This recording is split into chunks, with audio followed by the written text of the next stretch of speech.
And in my presence, they were beating another Nigeria and other country, because there's Uganda and other countries were there, Ethiopia and all that. When I could not cope with the harassment, if I did not leave, I'm sure is that the man forced me to have sex with me, or he killed me, because I'm nobody to them. To them, they will be telling us that they own us for that 2 years. They can actually do anything they want. They've paid for our own life in our own country, so they can actually do anything they want for us. 99% of ladies out there, Arab country, they are using them as a slave. And if everybody is comfortable being in Arab country and does not want to come back home, the person is actually having sex with the boss. So that is the deal over there. You have sex, you exchange it with your peace. You don't have sex, then you don't have peace.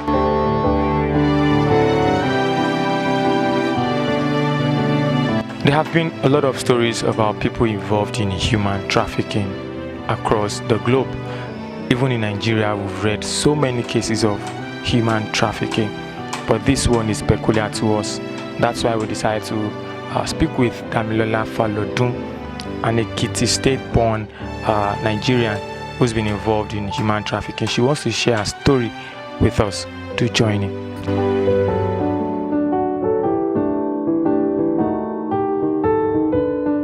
My mom and dad were separated before the issues, but I lost my dad first. 3 months later, I lost my mom.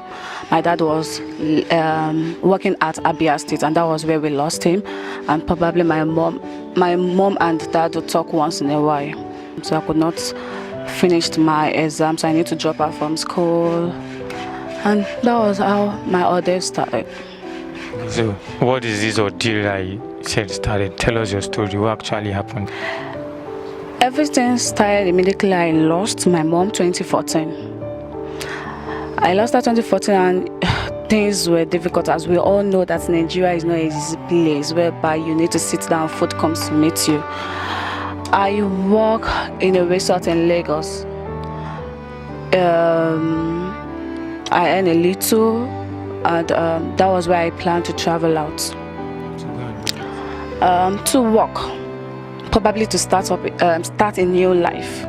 You know, some people think that leaving your country or going out there is a better way for you to start a new life, and that was what I was thinking then, because I was so young to think straight.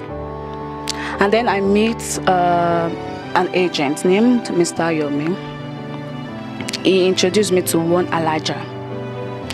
So, though we were duped at first, so that was the reason why Mr. Yomi introduced Oman to us, to me. Oman is a country close to Dubai and Saudi Arabia. It is an Arab. Yes, he introduced me to Oman. So then, when there is no hope for me again, so I decided to go there. Our plan was to go there, work not as an housemaid, but probably any other work, maybe as a waiter, cleaner, or any other work that can fetch out a lot of money for me to come back home, continue my education, and do some other things. So at the airport, you know, we were treated like a queen.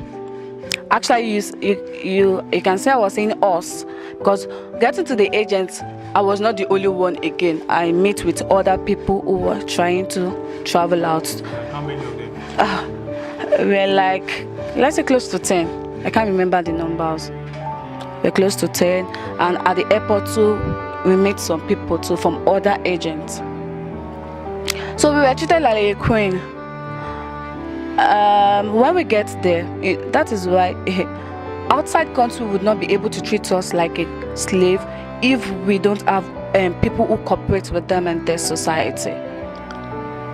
People at the airport knows what we are actually going there to do, and I'm sure they've been paid. That was the reason why they treat us like a queen.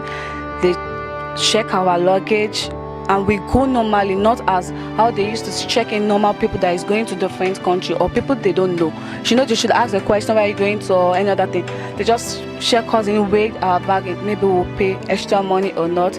Then some people were just passing us through till we get to where we'll board our own plane. So the story began when I entered Oman airport, which is Muscat. What year was that? That was 2016.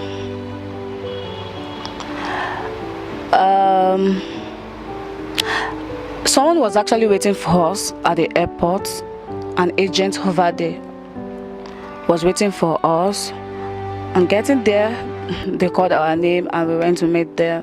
We thought, wow, so that means the agent in Nigeria was actually saying the truth, that someone would pick us up. Wow, that's good, not knowing that we are entering the main wala. So they collected our international passports, and we were told that the next day the family we are going to work with will come pick us up. But before then, we were given a note, an agreement form that we are going to work there for 2 years, 2 good years. So we signed, not knowing what we're actually going into. After we signed, that was when we were told that someone would come and pick us up. Then we started asking a series of questions, type of work, where and other. And the agent was like, were you not told that you guys are coming for an housemaid job? They call us Shangala.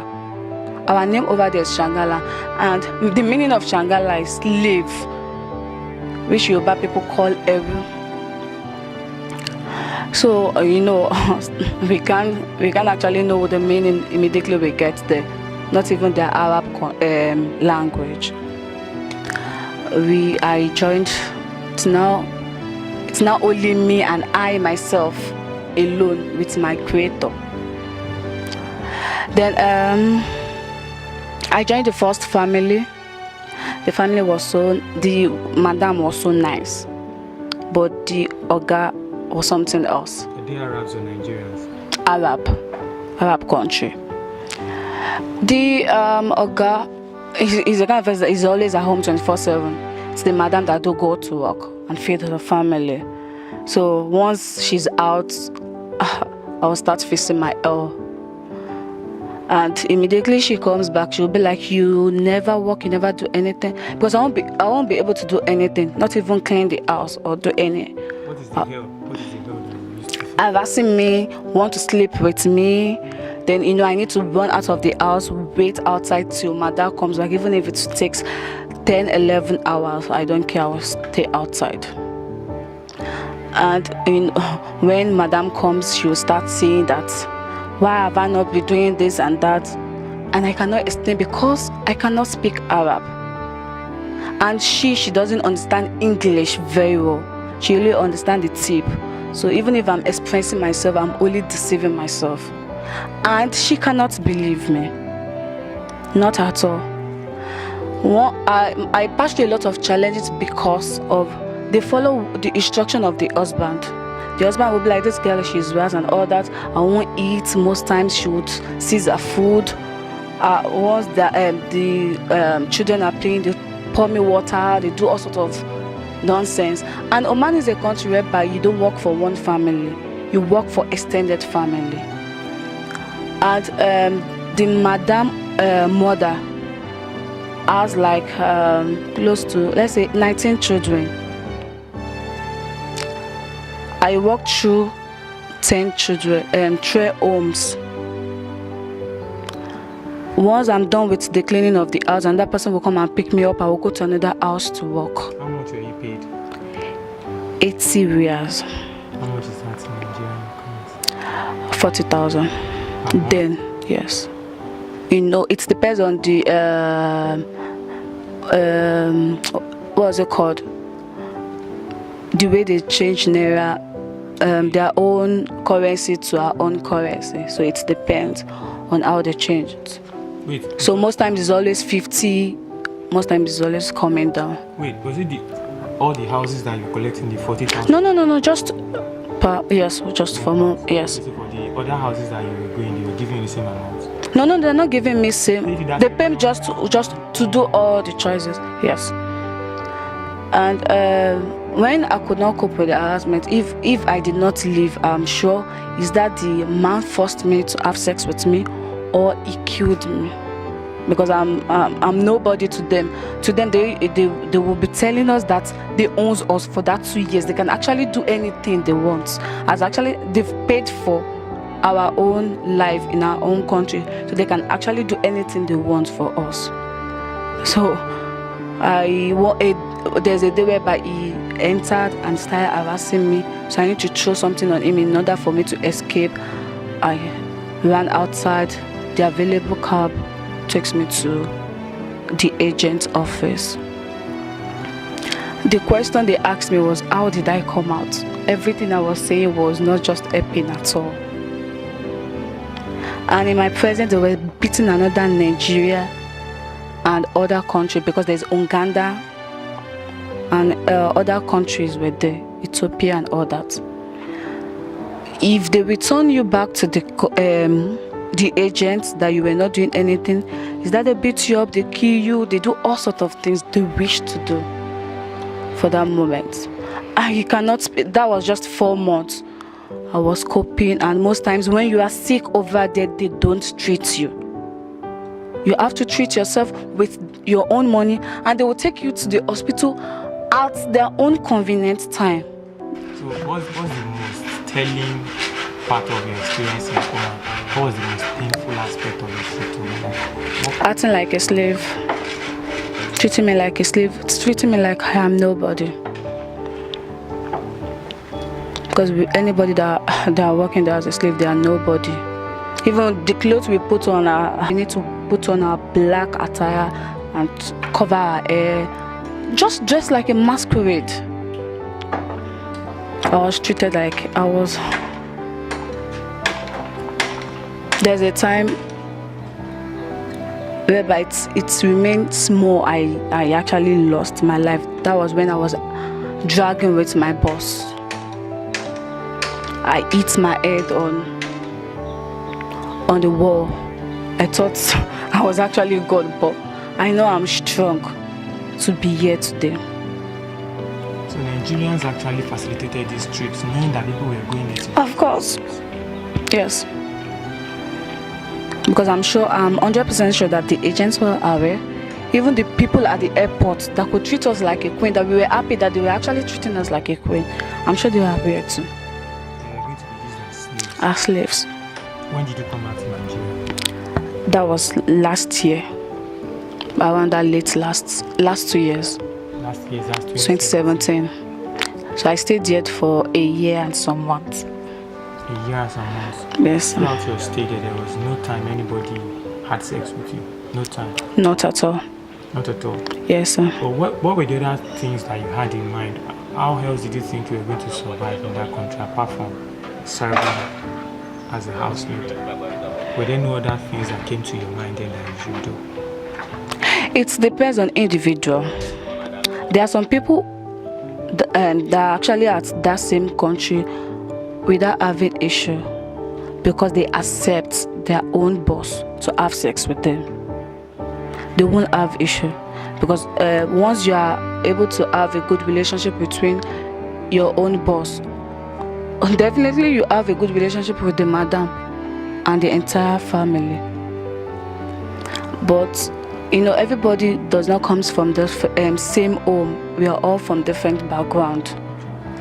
But let me tell you this: 99% of ladies out there, Arab country, they are using them as a slave.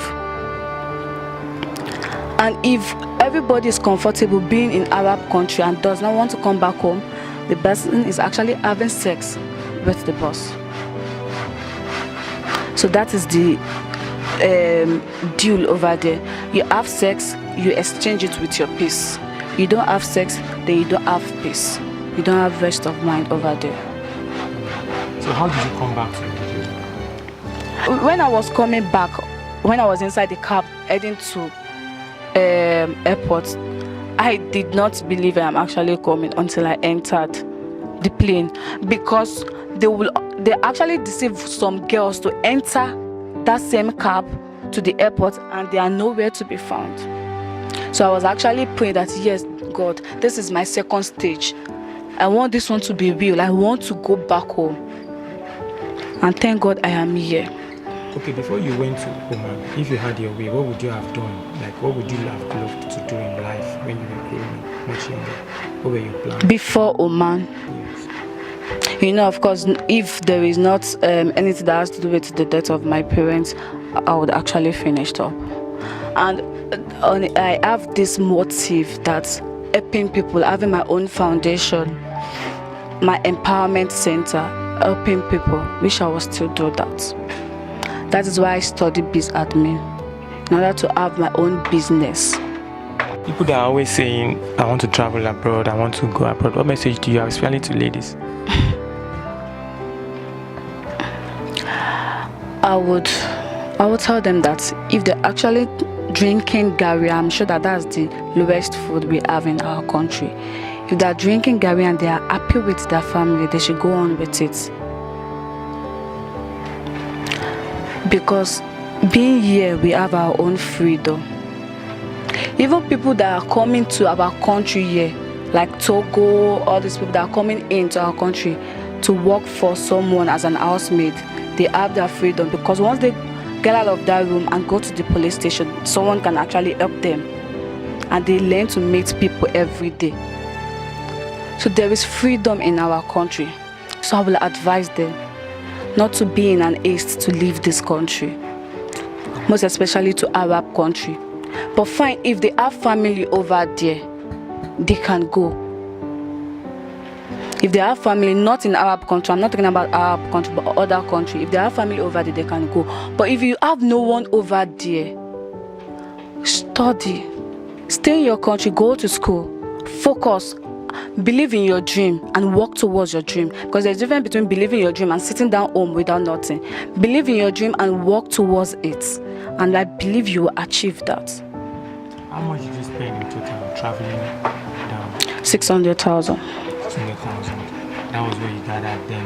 Yes, to travel. Now that you know better, what would you have done with 600,000 if you had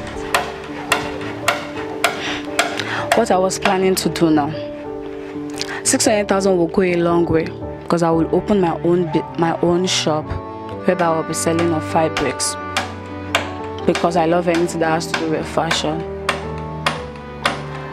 I will open a business selling of fabrics, different type of fabrics, Ankara, materials, lace, and all that. I have my own machine. Be creative and be sketching out my own design. Put it out, name it, and start selling it. Then when I know that for like 3 months, I started to set up my own self, I'll bring in some orphan people who I know they need someone to take care of them, or the widow girls. Bring in like 3 people, I need to start from certain level I know I can't take care of and do. Then I bring in 3 people. I train them on how to sew and sell clothes. Then the next 3 months again, they work for me in order to gain back the money and everything. And after 6 months, I free them. And if with God doing, if I have money, I can actually buy them machine so that they won't leave empty. That will have been my plan. Definitely, I regret going to Oman.